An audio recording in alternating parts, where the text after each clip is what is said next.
Graça e paz, queridos, é com muita alegria que nós estamos dando início ao nosso 55º podcast. Seja muito bem-vindo, você que está juntamente conosco, na sua casa, no seu local de trabalho, no seu veículo, você que já está inscrito no canal Fé e Milagres. Todas as segundas-feiras, às 19 horas, temos um conteúdo magnífico para levar até a sua vida e a sua família, sempre com um testemunho de fé, uma história de superação, algo de conhecimento e com certeza o nosso intuito é propagar o nome de Jesus e levar até as nossas famílias aquilo que o céu tem de melhor para a nossa vida. Queridos, e hoje eu tenho aqui no estúdio um amigo, um irmão de 15 a 16 anos de jornada. Ele é pastor há 25 anos da Igreja Vida e Paz, na cidade de Contagem. Ele também é bacharelado em teologia, casado com Luciene Sportelli, pai de 2 moças e um rapaz. Pai de Natália Sportelli, Débora Sportelli e também Cezinha Sportelli. Uma família muito linda, já é vovô. Junto comigo aqui hoje está o pastor César Sportelli, um homem bonito de 53 anos de vida, de uma caminhada maravilhosa com Jesus, e hoje com certeza nós seremos edificados através dele. Seja bem-vindo, meu pastor, que Deus te abençoe. Obrigado, pastor Lélio, uma alegria poder estar aqui. Me sinto em casa aqui na Fé e Milagres, né? Sempre que eu venho, eu falo que eu não venho aqui pregar, eu venho ver minha família, né? Tanto a minha família por parte da casa pastoral, quanto a família igreja. Muito bom estar aqui nessa tarde. E nós nos alegramos muito justamente por isso, porque também temos você como um dos nossos familiares. E é sempre muito bom estar contigo, que além daquilo que você carrega de Deus, você também carrega muito humor, muita alegria, muito engraçado, né? E tem o prazer de sempre bater na nossa igreja com classe, e o nosso povo te ama tanto que eles apanham sorrindo e ainda saem perguntando que dia que o pastor César vai voltar. Isso eu acho que é até um dom de Deus. Então, o pessoal fica brincando, né, que eu bato, mas na realidade eu não bato nada, né? Na realidade eu falo algumas coisas que tem fundamento da vida, encaixa, né? Encaixa, assim, as pessoas falam assim, é mesmo, eu tô vivendo desse jeito. O pessoal pensa que eu brinco muito, né? Mas na realidade eu não brinco, eu sou só descontraído, eu sempre converso sério, mas de uma forma descontraída, e eu acredito que a igreja ela precisa de voltar os olhos para algumas questões que são do nosso dia a dia, né? O evangelho, para mim, ele precisa de ser prático. Ele precisa de ser prático. Eu gostava muito de uma pessoa que você conheceu, já faleceu, já partiu para casa, que é o pastor Paulo Roberto Oliveira. Tive algumas oportunidades de estar junto dele, me tornar amigo da família. Sou muito amigo dos filhos dele, da esposa, a irmã Maria, os filhos, tanto o Eliatan, quanto a Joquebede, o Paulinho, a Késia, que hoje mora em Portugal. E essa família para mim era muito importante, porque eu me converti com uma pregação do pastor Paulo. Eu voltei para Jesus em uma pregação com o pastor Paulo, lá na igreja Peniel, na rua Peçanha, número 400, ali no bairro Padre Eustáquio, em Belo Horizonte, cujo pastor é o pastor Reuel Pereira Feitosa, um amigo também que eu tenho até hoje. Me converti ali há mais de 35 anos atrás. Ele fez o meu casamento e até hoje eu volto lá. Até hoje eu converso com o pastor Reuel. E depois com o pastor Paulo tive a oportunidade de viajar, fiz muitas viagens junto com ele, nós na África, em algumas oportunidades ali em Moçambique, estivemos juntos, percorrendo o campo missionário. E o pastor Paulo, ele tinha uma frase que ele falava assim, o prático na prática. Então, eu penso que o evangelho, ele é prático. Nós precisamos entender o evangelho e colocarmos ele em prática no nosso dia a dia. Saímos do campo religioso, das 4 paredes da igreja, de onde nós temos as hipóteses do evangelho, das hipóteses do mundo sobrenatural, e temos apenas a teoria, né, com uma certa religiosidade, e nós saímos dessa esfera e falamos assim, bom, mas amanhã é segunda-feira, eu vim no culto hoje, domingo, amanhã é segunda-feira, quais são os problemas reais que eu enfrentarei na minha vida? E como eu vou colocar o evangelho na prática? Dando como exemplo, os discípulos trabalharam a noite toda, não pescaram nada. Eles pescaram a noite toda, mas não apanharam nada, né? Porque pescar é diferente de pegar peixe. Então eles pescaram a noite toda, mas não apanharam nada. Aí Jesus fala com eles assim, então arreda o barco para lá e lança a rede para o outro lado. Aí o discípulo olha e fala assim, sobre a tua palavra eu lançarei as redes. Nós lançaremos as redes. E lançam a rede e pescam os peixes, a pesca maravilhosa. E eu olho para isso e eu falo assim, então é esse o nosso desafio como igreja. Nós temos uma mensagem, ou nós recebemos uma mensagem no domingo, que eu vou ter condição de colocar em prática amanhã na rua.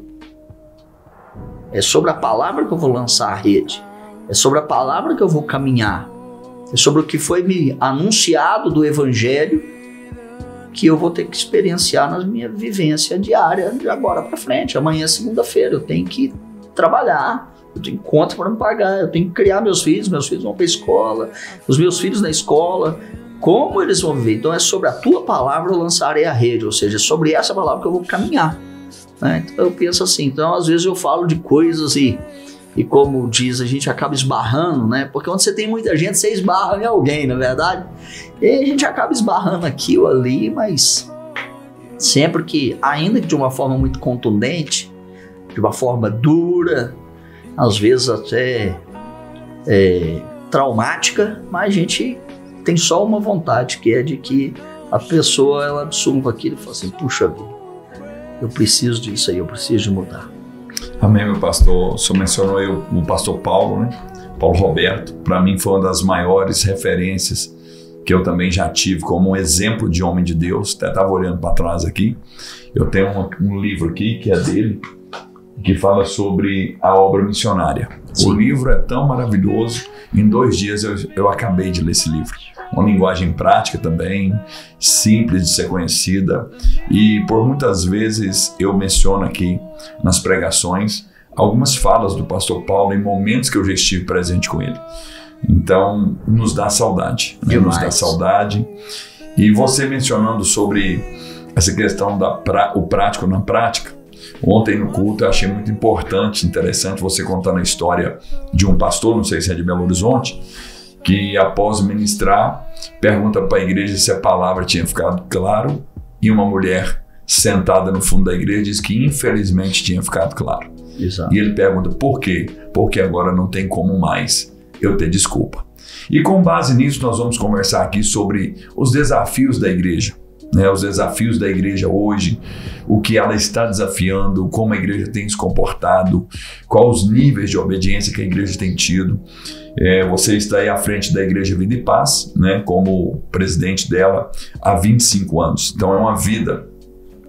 Te conheci no campo missionário, através de congressos da MCM, e você também teve trabalho, se não me engano, em Angola, Moçambique e tudo, e hoje você está presidindo a igreja local.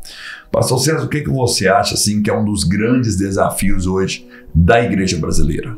Então, falando de campo missionário, eu tive em África e na Ásia, né? Também.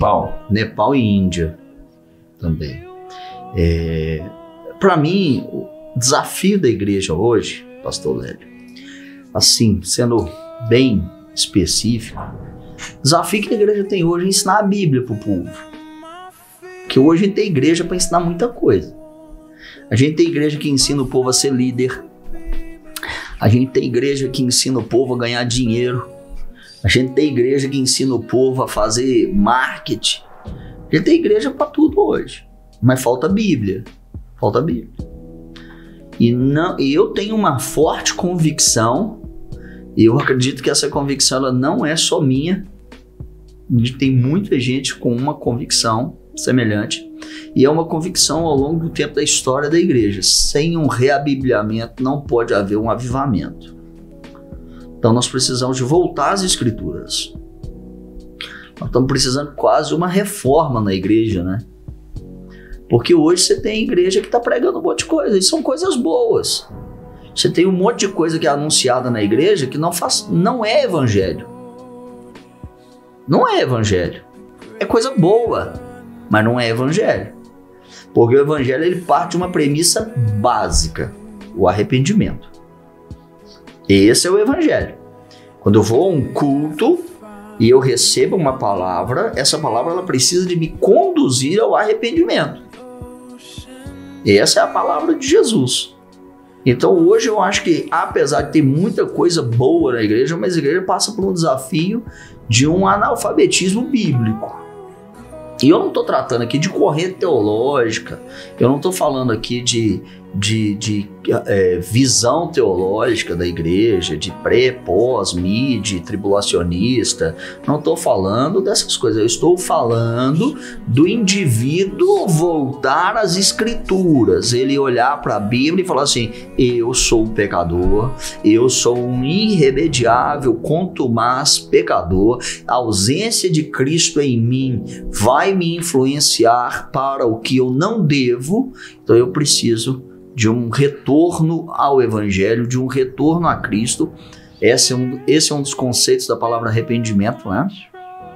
Que é voltar a Deus, que é fazer essa conversão das minhas vontades, dos meus próprios interesses em obediência ao Senhor e à sua palavra. Então eu acho que hoje o desafio da igreja é voltar para a Bíblia, apesar de ter muita coisa boa.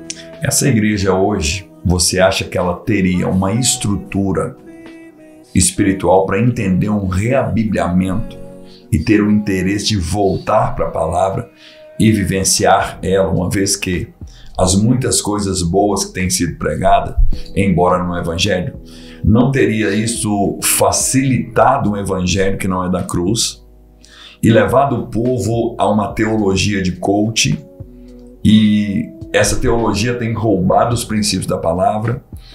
Você acha que esse reabibliamento, a igreja de hoje tem estrutura para voltar para ele? Estrutura no que diz respeito à estrutura física, eu acho que nós vivemos o melhor tempo da igreja. Um querer Mas Bíblia. Eu acho que o que falta é a vontade. É a vontade. Porque eu vou ensinar para o indivíduo lá, o cara, né? Ele vai chegar na igreja, eu vou ensinar para ele que ele não presta. E na outra igreja está falando que ele é campeão, que ele é ótimo, que ele nasceu para vencer, ele nasceu para isso, ele nasceu para aquilo.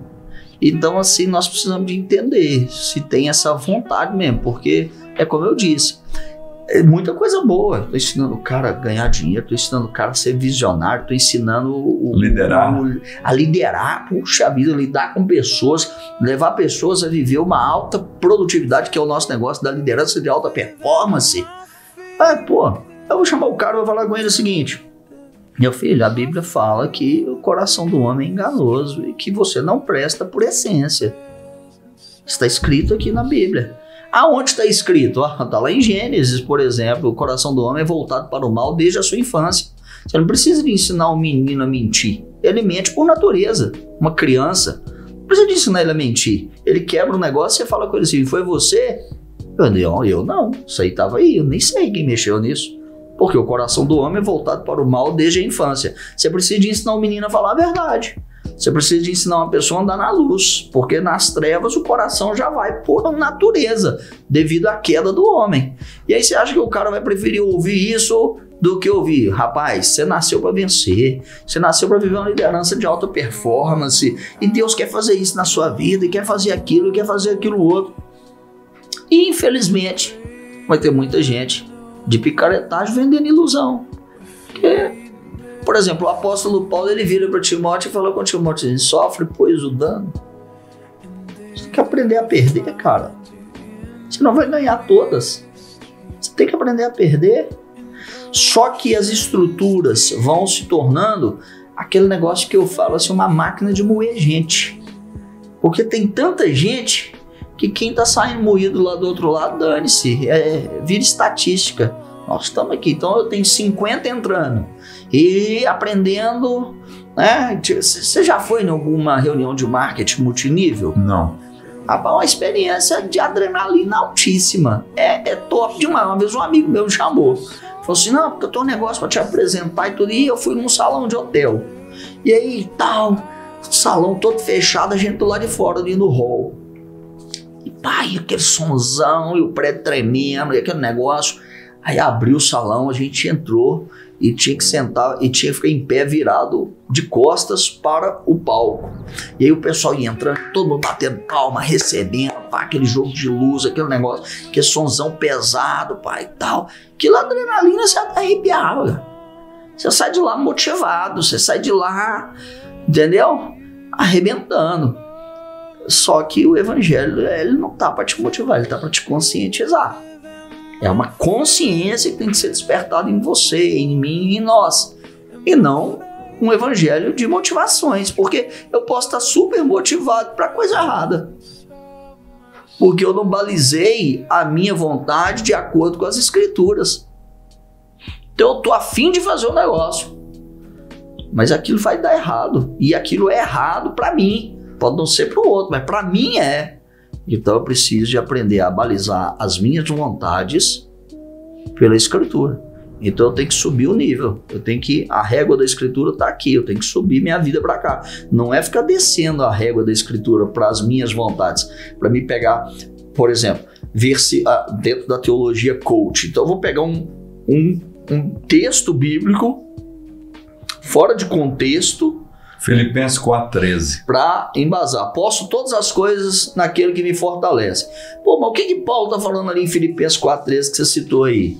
Olha, eu estou acostumado a sentir fome, eu estou acostumado 12, a passar frio, 11. Eu estou acostumado a ser rejeitado, eu estou nu, eu padeci necessidade, também sei estar suprido, sei estar abastecido, mas entendo que tudo provém de Deus para a minha vida e eu posso todas as coisas naquele que me fortalece. Eu posso tanto padecer uma necessidade, quanto eu posso estar suprido em todas as áreas da minha vida. Eu posso estar morando na melhor casa da minha cidade, como eu posso estar morando no pior bairro, na pior casa da minha cidade. Eu entendo que eu posso todas as coisas naquele que me fortalece. E não uma teologia da vitória. Você vai vencer, eu vou te dar uma injeção de ânimo aqui que você vai sair. Um dia eu vi um pastor discursando sobre isso, ele falando, né, que o evangelho não é um pensamento positivo, mas também não é o pensamento negativo. Concordo com ele, mas eu não posso pregar sobre pensamento positivo, eu preciso pregar o evangelho. Eu preciso de ensinar as boas novas. Porque qual que é a premissa básica do evangelho? Você é pecador, Jesus Cristo deixou a sua glória, habitou entre os homens, padeceu no madeiro, verteu o seu sangue para comprar você de novo e te dar acesso a Deus. É para isso que Jesus veio na Terra. Ele não veio na Terra para um monte de outra coisa que a gente tem hoje. Pastor, você está pastoreando a igreja Vida e Paz há 25 anos. É 22, então, né? 22 anos. Eu disse 25, dá 22 anos. Há 22 anos era um público diferente, com uma pegada diferente. Eu creio que você, que está aí há 6 anos a mais do que eu, aqui eu estou há 16, completa agora em julho, eu creio que é discrepante, ou discrepante, não sei a palavra correta, a diferença de 22 anos atrás para hoje, de maturidade espiritual, de entendimento espiritual. Por quê? Há anos atrás, quando você ministrava uma palavra exortativa no púlpito ou corrigia uma pessoa, ela tinha a maturidade de entender que estava errado e permanecia. Hoje, essa falta de Bíblia ou de reabibliamento, ou a teologia facilitada que tem sido pregada, uma correção é motivo de desligamento do ministério. E ainda mais os termos que se usam hoje nas redes sociais. Você acha que isso aí tem tornado a igreja muito infantil, criança, uma vez que a igreja é considerada como a noiva de Cristo? Totalmente. Eu falo que da década de 90 para cá, quem chegou para a igreja não sabe o que é evangelho. É até um pouco assim, pode soar um pouco petulante, audacioso, mas o evangelho era antes da década de 90. De 90 para cá, a gente vive uma outra vida de evangelho, né? Especialmente ali numa grande mudança de estruturas de louvor que foram criadas, de grandes grupos de louvor que se espelharam nos grupos de louvor internacional, que trouxeram uma nova roupagem para a música, para a adoração. Então, assim, isso mudou muito na igreja. E aí a igreja deixou a Bíblia. Faz uma pesquisa na igreja, assim, fala assim, gente, quem tem Bíblia? Aí você vai ver o pessoal mostrando as Bíblias eletrônicas. Não tem problema com a Bíblia eletrônica? Nenhum, eu também tenho. Por exemplo, aqui mesmo eu estou sem a minha. Eu tenho inúmeras versões de Bíblia dentro do meu smartphone, certo? Mas o problema não é se a Bíblia é eletrônica ou impressa. O problema é que ela não está mais aqui, porque ela não é anunciada mais. E aí o que acontece? O cara, ele para e pensa assim, o líder, ele para e pensa, fala assim, mas se eu pregar isso aqui, eu vou ter uma deserção na minha igreja. Então eu vou tentar pregar isso aqui de uma outra forma. Para ele não perder as pessoas. Por quê? Porque eu não quero partir de nenhum pressuposto de que o indivíduo está fazendo isso por interesse próprio. Não vou falar que o cara não quer perder pessoa porque não quer perder dinheiro. Não vou falar que o cara não quer perder pessoa porque ele não quer perder influência. Não é isso não. Partir de um pressuposto santo de que o indivíduo está preocupado com os outros, preocupado com aquele cidadão que está ali na igreja dele. E você, esse cara sair daqui, qual a chance dele ir para outra igreja? Qual a chance dele ouvir uma palavra de verdade? Então eu vou tentar falar a verdade de um outro jeito. Eu vou tentar ensinar a Bíblia para ele de uma outra forma. Só que eu penso o seguinte, não tem jeito de fazer uma coisa que é de um jeito e de outro jeito. Existem situações em que a ordem dos fatores não vai alterar o produto. Mas vamos colocar assim de uma forma muito didática para a gente poder entender, né? Por exemplo, eu tenho um parafuso para mim poder apertar. E a cabeça desse parafuso, eu não sei como é que você chama aí na sua terra, mas a cabeça desse parafuso, ela é de fenda ou ela é de Phillips, ponta cruzada. Eu não consigo apertar o parafuso de fenda com a ponta cruzada. Eu não consigo apertar o parafuso de ponta X lá, cruzada, cabeça X, né, com a fenda. Então eu não consigo ensinar o evangelho fora do evangelho, não, né? Aí eu fico com medo de perder o indivíduo da minha igreja por um sentimento puro. Não estou falando por um sentimento escuso, por segundas intenções, para não perder dinheiro, para não perder influência, para não perder número, para não perder seguidor. Eu estou partindo de um pressuposto que o cara não quer perder pessoas porque ele está comprometido com a causa do evangelho. Aí ele fala assim, eu vou ensinar o evangelho de outro jeito. De que jeito? Porque as verdades espirituais, elas são verdades espirituais. Eu não consigo transferir verdades espirituais para o ensinamento terreno. A sabedoria do homem, ela é terrena, carnal e diabólica. A sabedoria de Deus vem descendo do Pai das luzes, em quem não há sombra, mudança nem variação. Aí eu vou querer enfiar uma dentro da outra? Como? Um tem a ponta Phillips, o outro tem a ponta X, eu não consigo. Não, mas é que eu vou dar um jeito. Você está querendo ser melhor do que Jesus? Você está querendo ensinar o padeiro a fazer pão? Você está querendo dizer para o pão vivo como é que faz a massa? É difícil para mim entender certas coisas. Aí o cara acaba misturando, né? Acaba infantilizando a igreja e o medo de perder pessoas faz isso. E isso acontece desde o Velho Testamento. Vou citar um exemplo aqui. Você pega lá, por exemplo, Samuel, fala com Saul, fala assim, ó, você vai subir e vai me esperar 7 dias. Eu vou vir apresentar o sacrifício. E o Senhor vai confirmar o teu reino para sempre. Aí, Samuel vai para um lugar, Saul vai, sobe e fica lá esperando. A Bíblia diz, vendo Saul que os dias aprazados chegavam ao fim, tomou ele o sacrifício, porque via que o povo ia se dissipando. As pessoas estavam começando a ir embora. Quando ele oferece o sacrifício, quem chega? Samuel. Samuel olha para ele e fala assim, o que é isso que você inventou? Eu não mandei você fazer de um jeito, não mandei você me esperar. Sim, mas eu via que as pessoas estavam indo embora. Aí ele faz um pedido para Samuel, que é assim, o cúmulo da cara de pau.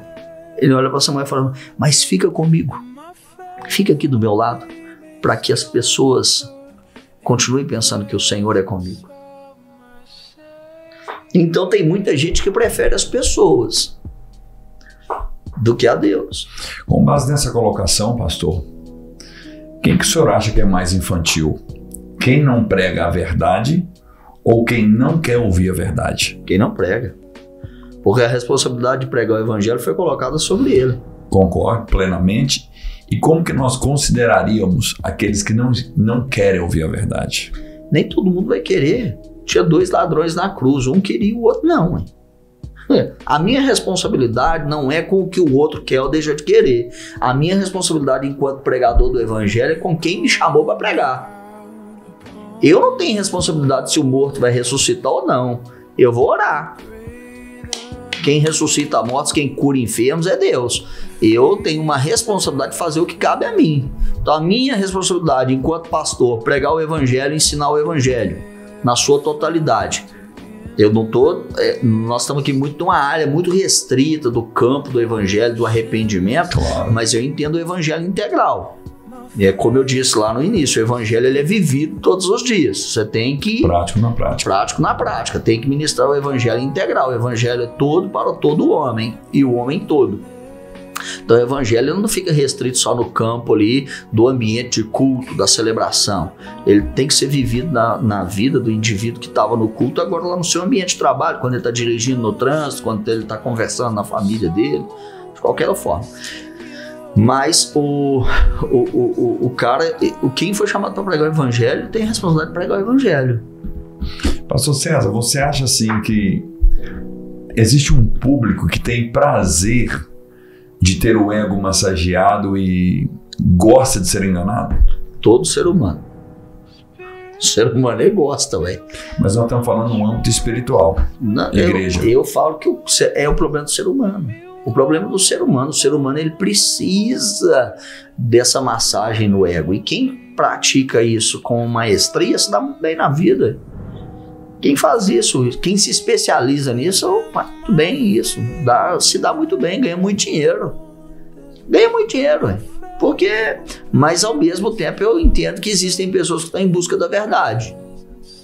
Claro. Entende? Cremos nisso. Mas quem se especializa em polir o ego das pessoas, ganha muito dinheiro. Fica muito bem de vida. Sem compromisso com o público que tem. Nenhum. Porque você vem aqui, eu falo com você que você é o campeão e que o seu problema são as pessoas que não gostam de você. Entendeu? Seu problema são as pessoas, não é você. Você não tem que se melhorar, você não precisa de um auto-melhoramento. É só as pessoas que são o seu problema. Seu problema é sua mulher, seu problema é seu patrão, seu problema são seus filhos, seu problema é o seu pai, seu problema é sua mãe. Entende? Nunca é você, nunca sou eu. O meu problema são os outros. A culpa é do outro. É o marxismo, né? Transferindo a responsabilidade. Pro outro. É tudo do outro. Eu não sou responsável. Quer dizer, mas peraí, aquela pessoa não gosta de mim. Mas por que ela não gosta de mim? Ah, porque ele tem inveja de mim. Tem inveja de você por quê? O que você tem pra alguém ter inveja de você? Tá igual o pessoal que às vezes brinca, né?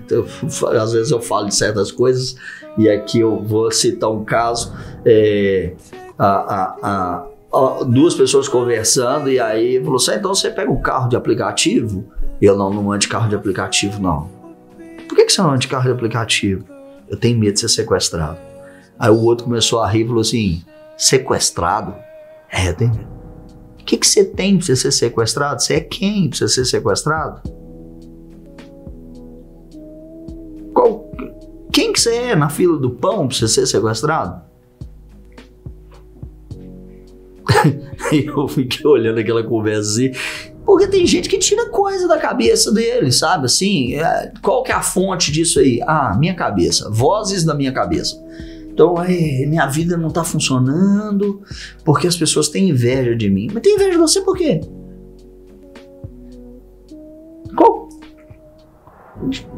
Tenta me explicar isso aqui. Porque a gente é muito bom em arrumar desculpa, né? Então, quando eu acho um motivo para as minhas desculpas, eu não preciso do arrependimento. Véio. Talvez você não tá dando certo porque você não tá fazendo aquilo que você tem para fazer. Você tá tentando fazer uma coisa que você nasceu para fazer aquilo. que Deus não tem para sua vida, para nós que cremos em Deus e cremos que Deus tem o poder de reger as nossas vidas, né? Então você vem aqui para mim, eu começo a massagear o seu ego, dizer, não, o seu problema é tal, porque as pessoas, isso, aquilo, outro, e eu saio do campo pessoal, que a pessoa precisa de se conhecer, de que a pessoa precisa de ter algumas ações propositivas na sua vida, e aí tudo vira lá. Com base nisso, pastor, nesses 22 anos que você está aí à frente da obra, você já pegou algum público que quis aconselhamento seu? Você usou a palavra para aconselhar, palavra genuína, plena. Aquela pessoa sai do seu gabinete e vai compartilhar com outras pessoas até achar alguém que discorda de você e concorda com ele? Sempre. Isso demonstra a falta de Bíblia. Isso demonstra que a pessoa ela quer alguém para falar o que ele quer. Mas isso também é bíblico. Porque no final dos tempos, amontoarão para si mestres, segundo seu próprio entendimento, que falarão o que querem. Por quê? Porque tem coceira nos ouvidos. Então a pessoa tem uma coceira. Fala para Timóteo. Tem uma coceira no ouvido, eu vou juntar mestres que falem exatamente o que eu quero. Então eu sou uma vítima. As pessoas não gostam de mim, as pessoas não me compreendem.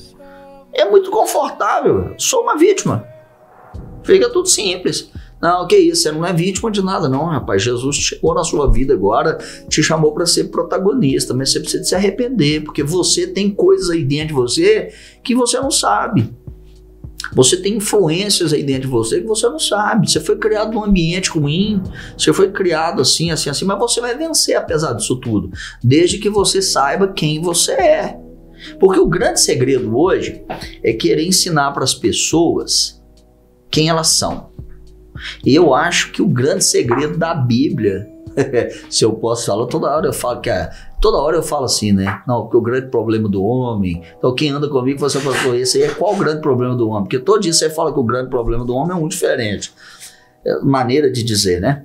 Eu acho que a Bíblia ela tem um toque muito especial, que ela gosta de ensinar pra gente quem a gente não é. A teologia moderna do coach, o grande desafio da igreja é que a igreja gosta de ensinar para as pessoas quem eles são. Antes de saber quem você é, você precisa saber quem você não é. O apóstolo Paulo, ele se achava um grande homem. Ele começa dizendo assim, o que fui eu, em que fui eu inferior a qualquer um dos apóstolos? No final ele vai virar e falar assim, a mim, o mínimo de todos os santos, o mais pequenininho da turma, eu que não sou nada, o pior, aquele que não merecia, o abortivo. Entende? Então eu penso isso, que hoje nós vivemos um tempo onde as pessoas elas aprendem a ser muita coisa, mas ninguém aprende o que não é. E quando a gente vem para Jesus, cara, a gente vem para Jesus porque a gente descobre quem a gente não é. Porque Jesus chamou os que não são para confundir os que são.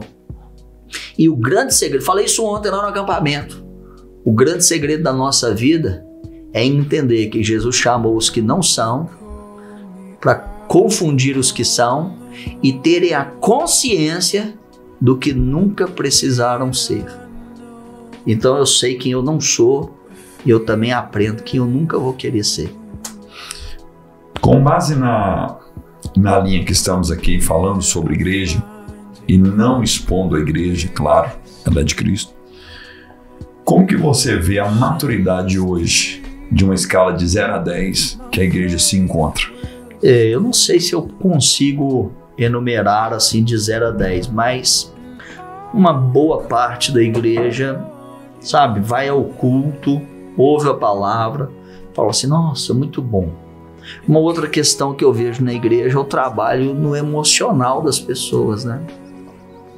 Então eu gero todo um ambiente, eu gero uma música de fundo, eu gero um jogo de luz, eu gero todo aquele ambiente para mexer na emoção do indivíduo. Ele sai do culto, ele já tem 50, 100 WhatsApp para responder. Ele já tá esperando a galera para ir para pizzaria e tal. Segunda-feira começa, ele já tá atrasado, porque ele atrasou 10 minutos para sair. Vou falar lá da nossa região de Belo Horizonte, né? O trânsito já tá um caos. O cara, 10 minutos que ele saiu atrasado, ele vai chegar 30 minutos atrasado no lugar que ele tem para chegar. O cara não tem nem tempo de refletir. Pastor. E outra coisa, falo isso para os pastores de igreja local, que é seu caso, meu caso. O povo que congrega na igreja que você é o pastor local, o pastor que eles menos ouvem é você. Isso é decepcionante para pastores. Você tá doido aí? Cara, porque, tipo assim, eu penso o negócio é o seguinte, né? Outro dia meu filho... Foi meu filho? Não. Foi meu namorado da minha filha. Ele, da mais nova. Ele virou pra mim e falou assim, como é que você virou pastor? Eu falei com ele, ser pastor é um chamado. É um chamado que você recebe e você mesmo não vai entender como é que você chegou aqui não. Né? Fica meio como o profeta que dizia assim, eu não sou filho de profeta, não sou nada. O Senhor me tirou lá de trás das malhadas e me botou aqui. A gente vai indo, começa a servir na igreja, começa a pregar, começa a estudar, vai fazer um seminário, vai fazer uma faculdade de teologia e tal, e Deus vai te honrando e você vai prosperando ali dentro daquele ambiente de conhecimento, de influência e tudo. Na hora que você vê, 15, 20 anos depois, você está lá assumindo uma igreja e você às vezes não sabe nem como é que você chegou lá. Você olha para trás e fala assim, gente, tô aqui, cara. Que responsabilidade, porque quando você entende a responsabilidade pastoral, eu posso fazer uma pergunta que talvez as pessoas não vão me responder com fidelidade. Agora, qual pastor que não pensou em deixar o ministério já? Se tiver um que não tenha pensado em deixar o ministério, sabe por que o cara não deixa? Porque ele chega num ponto de responsabilidade que ele fala assim, gente, mas Deus não confiou isso aqui. O que vai ser dessas pessoas aí? Como é que eu vou me apresentar diante de Deus e a responsabilidade que eu tenho com esse povo? Que aí o cara fica lá no ministério, mas o ministério é uma doação de vida, né? Você está ali doando a sua vida. Você está se doando. Gastando seus dias. Você está se gastando, como diz a canção, você está gastando os seus dias em favor de pessoas que por muitas vezes estão dentro do ambiente da igreja, mas não te levam a sério. Prefere escutar o cara ali que fala um negocinho lá na internet, sem compromisso nenhum com a verdade, sem conhecimento do contexto daquela vida, porque tem muita palavra que é boa, mas já está fora de contexto, né? Então ele ouve aquilo ali, bota aquilo na cabeça dele e ele ouve todo mundo menos você. Ele vai lá na sua sala, você senta com ele, doa 2 horas, 3 horas ali e conversa com a pessoa, explica, conhece todo o contexto da família e tal. Fala assim, não, mas a Bíblia orienta assim e tudo, você já tem um histórico assim, assado. Ele sai de lá e toma outra atitude na vida dele. Eu não entendo para que vai pedir conselho então. Mas na verdade é a falta de Bíblia. Eu tenho comigo o seguinte, a primeira voz que fala comigo é a palavra de Deus. E a segunda voz que fala comigo é a voz do meu pastor. E nessa caminhada, tem 16 anos que eu estou debaixo da mesma cobertura. O meu pastor é uma voz nessa nação, é uma voz forte, rígida, verdadeiro. E ele é a maior influência que eu tenho, porque eu sei da fonte dele. E hoje é comum que você está dizendo, as pessoas vêm, ouvem uma palavra, passa um mês, pastor, a mesma palavra que o senhor pregou, ouviu fulano pregar, Deus falou muito comigo. Deus falou muito comigo. E justamente essa infantilidade demonstra a falta de Bíblia. Porque hoje a palavra submissão à liderança, pastores, ela tem ficado, não é nem em segundo plano. Claro que Não estamos generalizando.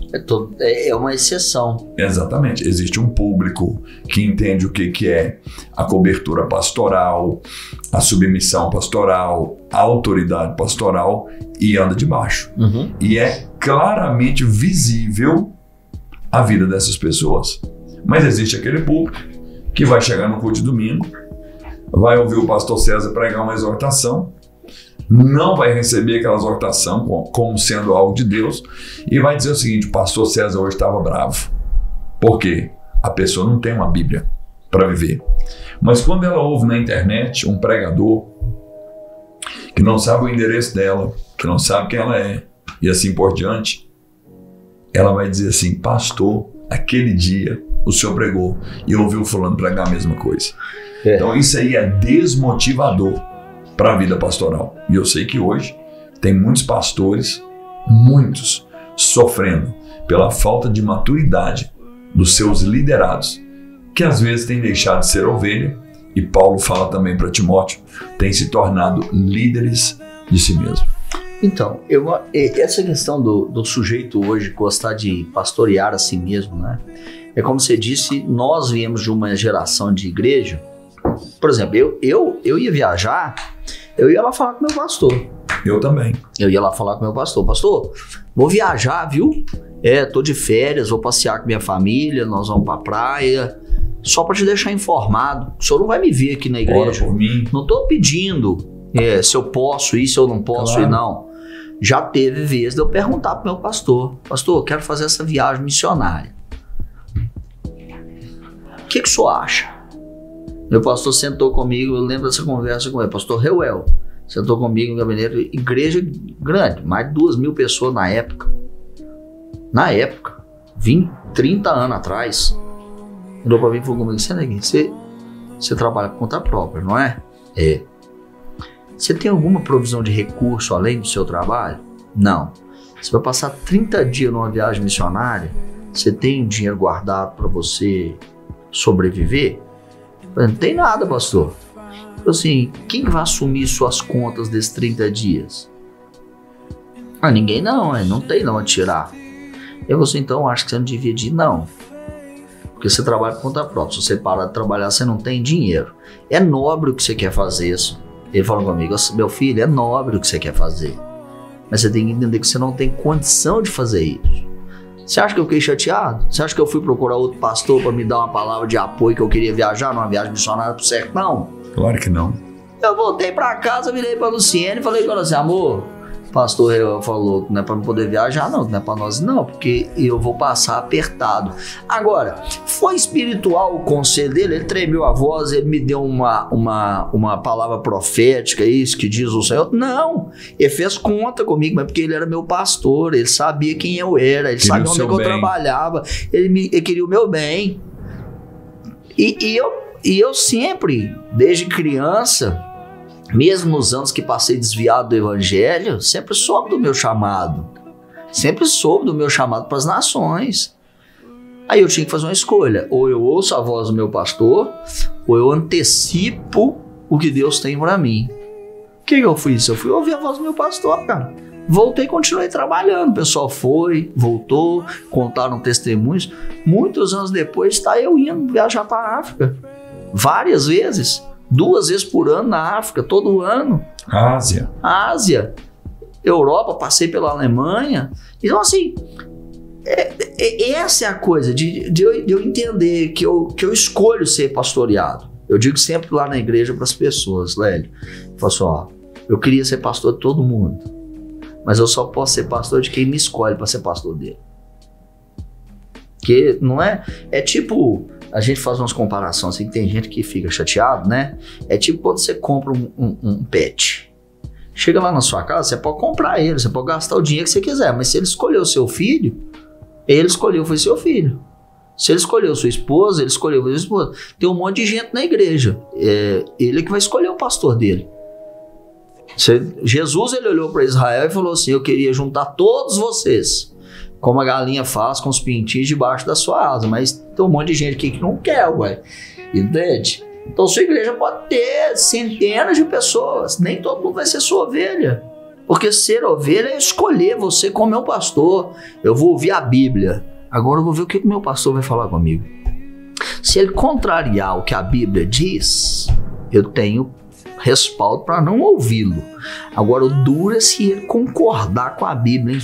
Aí é 2 vezes que eu estou negando. Aí, se eu negar, já é 2 vezes que eu estou desobedecendo, né?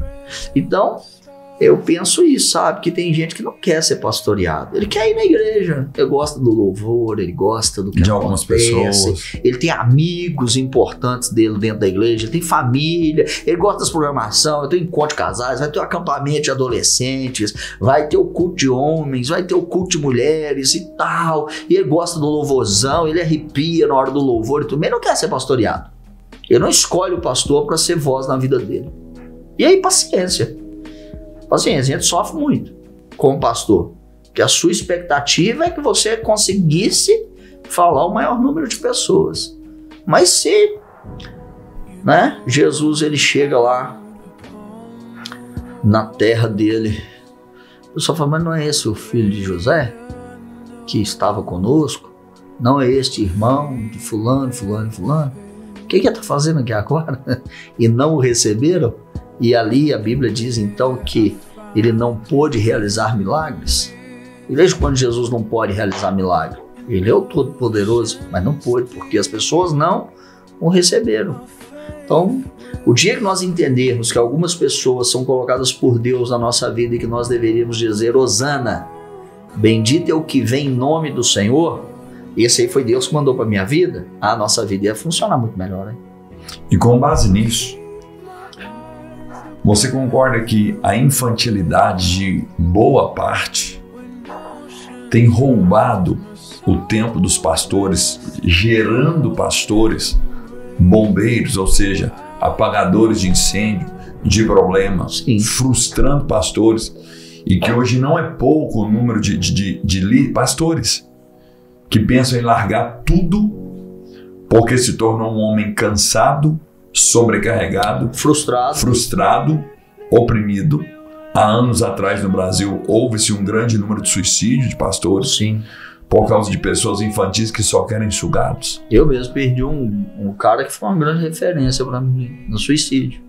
Pastor? Alguns anos atrás, um pastor. O cara, rapaz, que a igreja dele era uma explosão lá no nosso bairro lá. Entendeu? Assim, era um cara fantástico. O cara suicidou.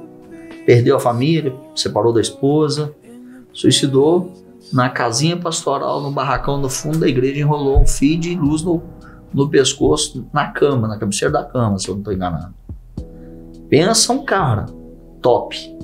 Pensa um cara que foi referência para muita gente. Pensa um cara assim com a pegada profética, apostólica, aquele cara que olhava e falava, não, vamos que vai dar certo, e pá e tal, fazia café de pastor. Cara, o cara era fantástico. Por causa das frustrações da vida, né? Ministerial. Ministerial, pessoal. Porque a gente sabe que tem gente que não cuida de si mesmo, né? Mas a gente sabe que tem muito pastor que ele dá a vida pelas pessoas. Dá a vida, cara, pelas pessoas. E no final as pessoas não dão nem um tapinha nas costas do tchau.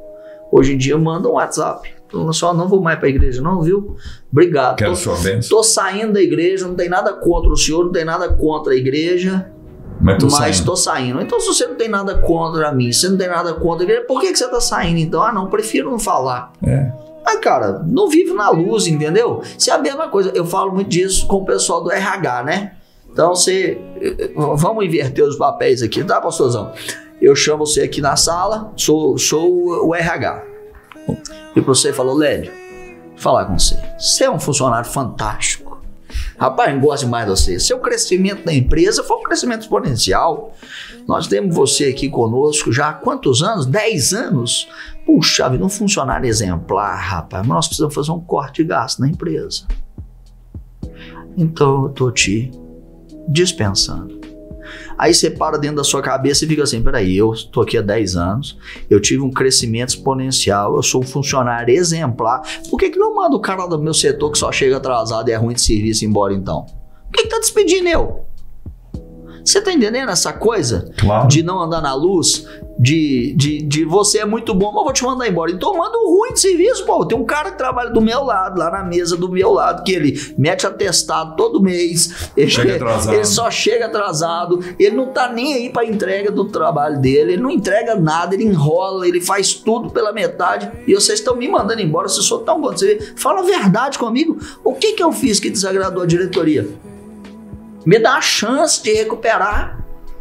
Aí o cara, em vez de chegar na igreja e falar assim, pô, pastor, fiquei chateado com você, cara. Fiquei chateado. Você pregou um negócio lá no domingo e eu tomei aquilo pra mim. Você tava falando comigo? Ô filho, tem 300 pessoas na igreja, tem 100 pessoas na igreja, tem 50 pessoas no auditório, tem 2.000 pessoas no auditório. Você acha que eu tô falando com você só? Pelo amor de Deus, velho. Agora eu te ofendi. Me dá a chance então de me desculpar com você, velho. Me dá a chance do seu perdão. Não posso revelar para você em detalhes por que eu estava falando aquilo, porque envolve outras pessoas. Mas me dá a chance de te provar que não foi da forma que você entendeu. Não, pastor, eu amo demais você, amo demais essa igreja. Falta de Bíblia. Eu te amo demais, pastor, você é tão importante para minha vida, mas eu queria te avisar que eu tô indo embora. Pô, o cara vai ficando doido, o pastor vai ficando doido, ele vai frustrando. Ele vai frustrar, ele vai falar assim, gente, o que eu tô fazendo? Entende? Ah, tá, pastor, mas você não falou no início do podcast que o seu compromisso é com o evangelho, é com Jesus? É, de fato, mas a gente também é de gente. Merecia pelo menos o respeito do outro. Merecia pelo menos a consideração de estar tratando com uma pessoa que é portadora das faculdades mentais, né? De dizer assim, gente, o que eu vou falar com ela não vai fazer o menor sentido.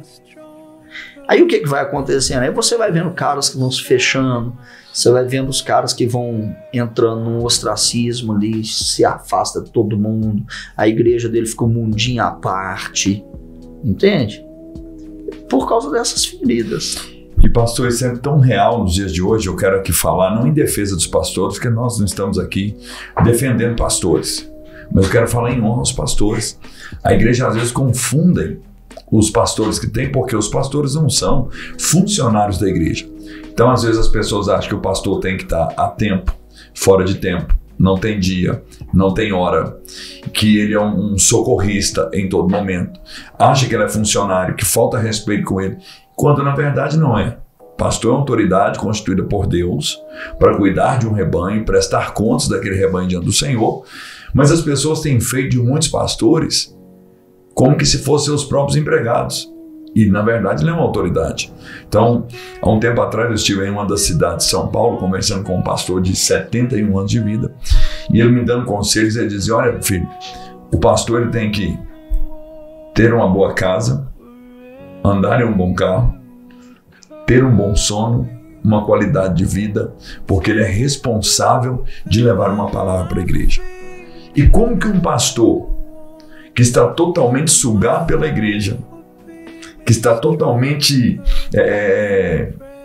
vivendo o contrário do que deveria ser, ele vai trazer uma palavra de revelação, ele vai ter um conselho de sabedoria, uma vez que a igreja tem matado os pastores. Então, assim, em honra ao seu pastor que está me ouvindo, independente da placa denominacional que você congrega, honra o seu pastor. Respeita os limites do seu pastor. Ele é um homem de Deus que você escolheu caminhar com ele. Não mate o seu pastor. Esse podcast foi tão bom que ele foi tomando essa proporção, né, que nem um esboço nós fizemos, mas honra o seu pastor. É um bate-papo, né? É bíblico, um bate-papo. E eu tô falando aqui. E a Bíblia orienta, né? Claro, que Hebreus 13. Hebreus orienta que você deve tornar a vida do seu pastor leve e suave, para que ele não faça isso com peso, porque ele há de prestar contas da sua vida diante de Deus. Então, o cara que conhece Bíblia, ele fala assim, cara, eu vou facilitar a vida do meu pastor. O cara que conhece a Bíblia, porque nós precisamos do reabibliamento. O cara que conhece a Bíblia, ele fala assim, cara, eu vou ser um do lado do meu pastor, eu quero ser o cara que levanta a mão, que sustenta o meu pastor de oração, que dá alegria pro coração do meu pastor, porque o meu pastor alegre, ele vai ser uma boa voz, sabe, para mim, pro meu casamento, pra criação dos meus filhos. Os meus irmãos. Aí você tem que socorrer tudo, mas é pouco o número de pessoas que às vezes falam assim para o pastor: pastor, tá precisando de alguma coisa? Como que tá a sua casa? Precisa de ser suprido? Pastor, eu quero te honrar. Claro que eu não estou generalizando, deixando claro isso aqui. Eu acho que essa é uma experiência, eu acho que esses pontos que você citou é uma experiência que vocês têm muito mais no interior do que a gente em região metropolitana. Mas aqui nós estamos falando nível de nação. Nível de nação, você esquece, cara. A nível de nação, nós estamos falando. Você esquece. Você vai tirar. Isso aí fé e milagres, nem de vida e paz. Isso aí é 1 para 1000. Entendeu? Porque em grandes capitais, grandes regiões metropolitanas, a vida do povo tá acelerada, cara. O cara, ele nem tem tempo, ele nem quer saber se o pastor dele tem comida ou não, ele quer saber de nada não. Ele quer ter o problema resolvido. Ele quer ter o problema resolvido. E eu vou falar um negócio aqui que é uma realidade de muitos lugares. Tem igrejas aí que o cara tá lá, tudo da igreja tá em dia e a vida dele tá atrasada, a escola dos filhos dele tá atrasada. A conta de luz da casa dele tá atrasada, mas a da igreja tá paga. Porque o cara ama fazer o que ele faz. Dá vida. E ele dá a vida. Ele tem pastor que realmente, aquela canção, o cara tá gastando a vida dele mesmo. Perdendo tudo. E gastando com alegria. Porque o cara, ele poderia ter ido fazer um curso de psicologia, ele poderia ter ido fazer um curso de sociologia, poderia ser um professor de faculdade, poderia ser um empresário, poderia ser um empreendedor aí, autônomo. Porque tem muito pastor que tem competência para isso. Ele não tá lá pastoreando porque não sabe fazer nada na vida, não.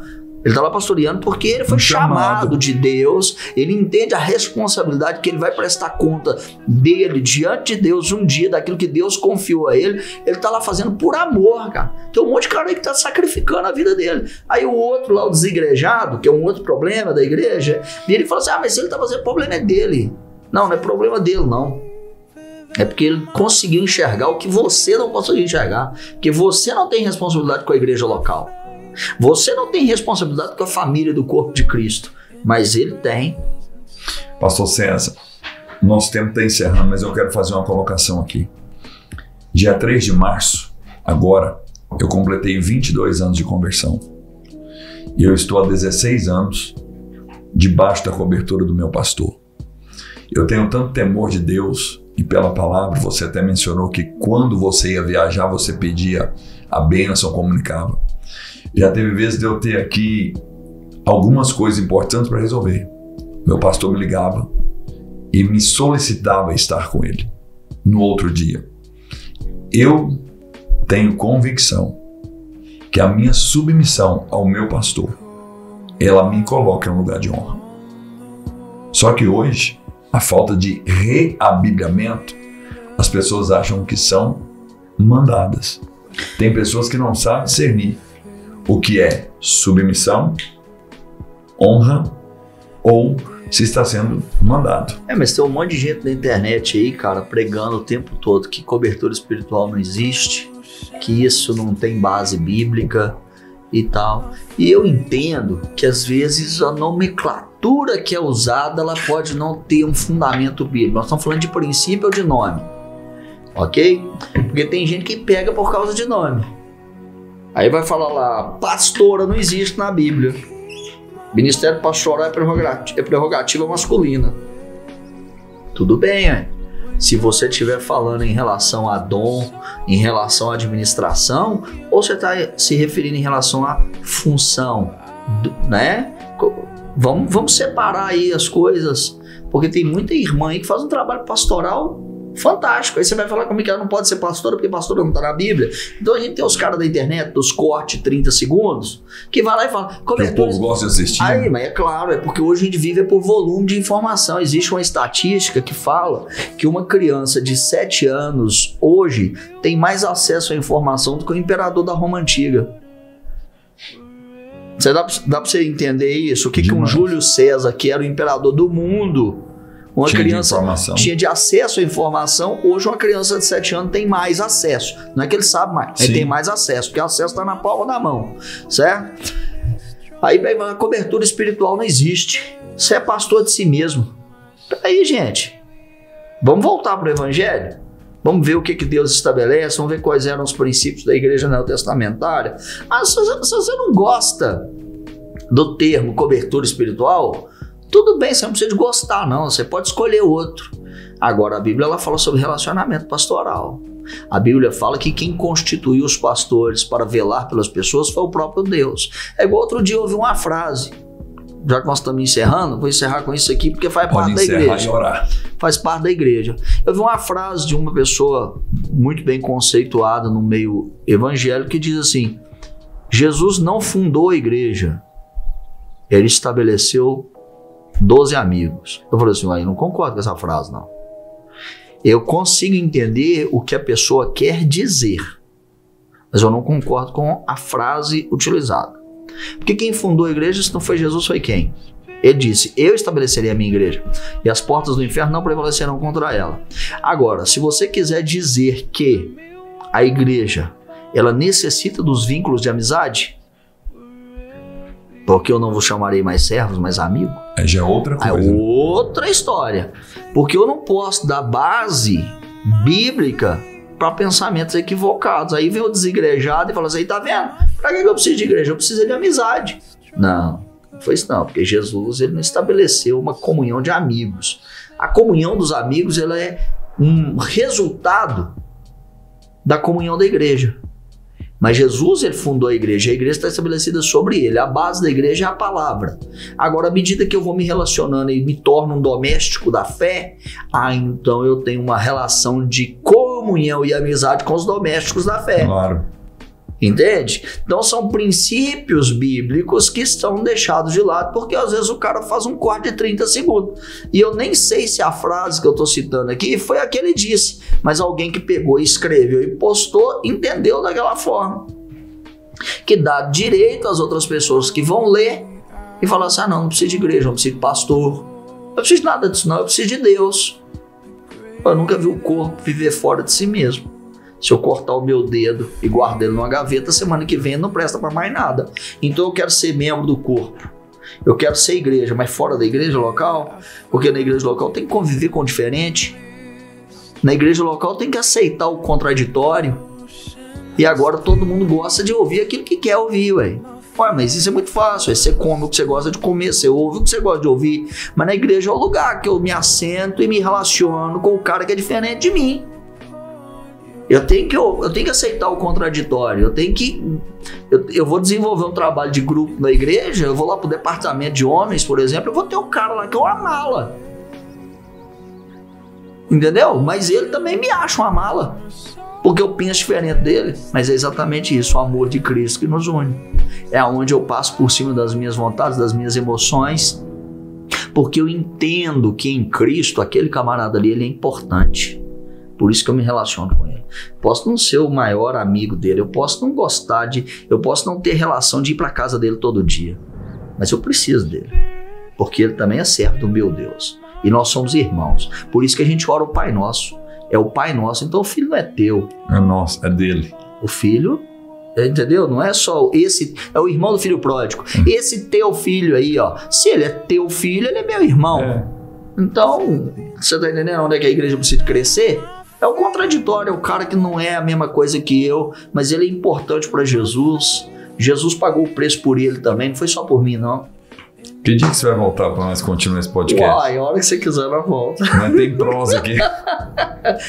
Meu pastor, muito obrigado por esta doação do seu tempo. É uma honra estar contigo. E nós vamos encerrar com a sua oração. Amém. Ore por nós, ore pelo público. E que Deus assim nos abençoe. Amém. Pai, muito obrigado por esse tempo, pelo privilégio que temos de estar aqui nesse tempo que se chama hoje, gravando esse podcast que vai chegar um número de pessoas que nós até desconhecemos, mas que as pessoas possam compreender e que as pessoas possam aprofundar nesses pequenos trechos, que não façam uma doutrina em um corte de 30 segundos daquilo que nós falamos, mas que possam conhecer o contexto, mas que o teu povo, Deus, volte para o Senhor. Nós oramos pela tua igreja, oramos para que a tua igreja volte a ensinar as tuas verdades, que o povo se apaixone por tua palavra novamente, Que a tua palavra vigore como princípio de fé e prática, não com textos isolados dando base para aquilo que nós queremos fazer, para as nossas emoções, mas no contexto bíblico. Pai, que o Senhor nos ajude, porque nós cremos que o Senhor há de fazer uma grande manifestação de poder a partir da tua palavra sobre a vida do teu povo. Prospera a tua igreja, prospera o ministério Fé e Milagres, que esse podcast cresça e seja, ó Deus, um canal de alcançar vidas. Abençoamos a vida do pastor Lélio, da pastora Estela, de toda a sua casa, de seus filhos, para a glória e honra do nome de Jesus Cristo. Amém. Amém. E com todo respeito e muito, ou melhor, com todo temor, nós estamos aqui encerrando esse podcast rico em detalhes. Que Deus te abençoe. Todas as segundas-feiras, às 19 horas, tem um podcast novo para você. Se você não é inscrito, inscreva no nosso canal e também venha conhecer a nossa igreja pessoalmente. Nós estamos na Rua Ouro Preto, 715, no bairro Santo Antônio, na cidade de Patos de Minas, Minas Gerais. Todos os domingos, 19 horas, terças e quintas-feiras, às 19h30. Que Deus te abençoe e até a próxima.